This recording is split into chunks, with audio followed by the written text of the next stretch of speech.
महिमा की शादी हुए अभी 3 महीने ही हुए थे, पर बहुत ही जल्दी ही उसने घर और घर वालों को अपना लिया था।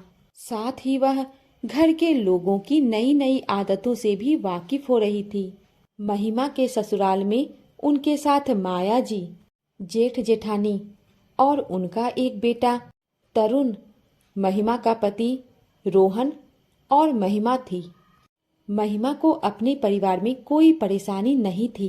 काफी अच्छा और प्यारा परिवार मिला था उसे।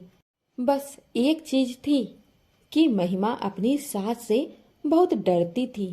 कारण जेठानी जी का बार बार कहना सासू माँ बुरा मान जाएगी, जिसे 3 महीने में इतनी बार सुन चुकी थी कि उसे लगता था कि सासू माँ वाकई खड़ूस किस्म की है, इसलिए जेठानी जी डरती है।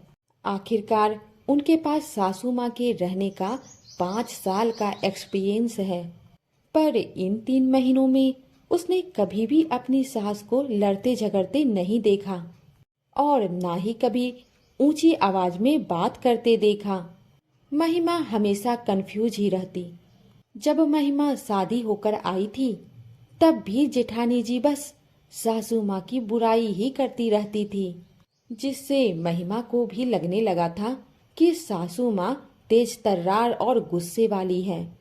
कोई काम महिमा से गलत हो जाता तो जेठानी जी सासू माँ की धमकी देती थी कि उन्हें पता चल गया तो वह तुम्हें छोड़ेंगी नहीं, और खुद भोली दिखने के लिए कहती कि कोई बात नहीं, मैं कर दूंगी, मुझसे गलती हुई है।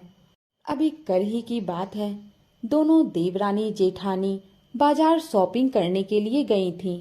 जब घर लौट रही थी तो रास्ते में पड़ोसन मिल गई, जिससे बात करते करते ही काफी टाइम निकल गया। जब दोनों चलने को तैयार हुई तो जेठानी जी ने कहा, इतनी देर हो गई है, सासू माँ बुरा मान जाएगी। हाँ हाँ, अब ज्यादा देर रुके तो हमें देर हो जाएगी।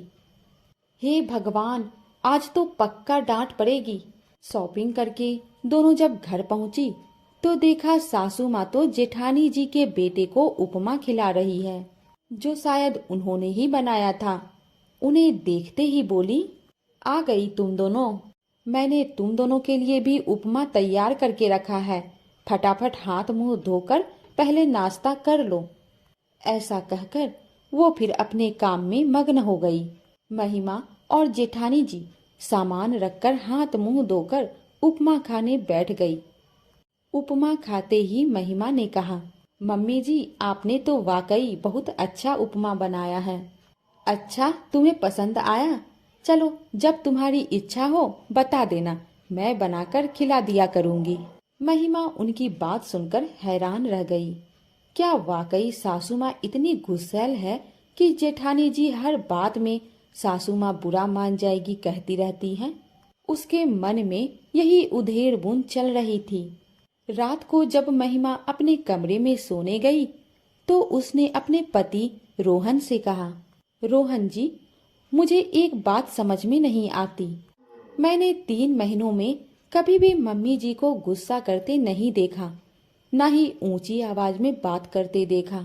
फिर भाभी मम्मी जी से इतना ज्यादा डरती क्यों है? तुम्हें किसने कहा कि भाभी मम्मी से डरती है? अच्छा, जब भी कोई गलती होती है तो वो मुझसे हमेशा कहती है कि सासू माँ बुरा मान जाएगी। लेकिन क्या तुमने मम्मी को गुस्सा होते देखा? नहीं, ये तो भाभी की आदत है। वो हर बात में यही कहती है कि सासू माँ बुरा मान जाएगी, लेकिन वास्तव में मम्मी गुस्सा बहुत कम करती है।